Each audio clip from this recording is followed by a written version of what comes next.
কি পাথর মারার গতি! এমন পাথর মারা হচ্ছিল যে রাসূল সাল্লাল্লাহু আলাইহি ওয়াসাল্লামের মানে গায়ে লেগে রক্ত বের হতে হতে সেই রক্ত দিয়ে পায়ের যে জুতাটা আছে এই জুতাটা আটকে গেছে, এইভাবে জুতা খোলা যাচ্ছে না।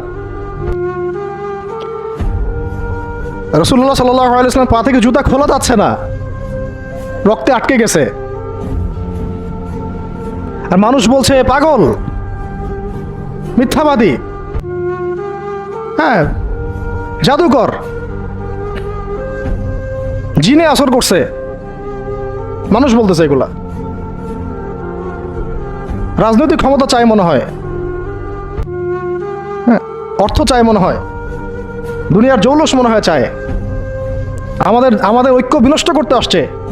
মারো একে, মেরে বিদায় করো এখান থেকে। কোন পর্যায়ে গেলে মানুষ এই কাজ করতে পারে? কি পরিমাণ ক্ষোভ থাকলে মানুষ এই কাজটা করতে পারে? আর কার এগেনস্টে করছে? আল্লাহর প্রিয় হাবিব, যার জন্য আল্লাহ পাক ফিরদাউস রেখেছেন, মাকামে মাহমুদ রেখেছেন, যার সুপারিশ ছাড়া আমরা মনে হয় না জান্নাতে কেউ যেতে পারবো, অসম্ভব।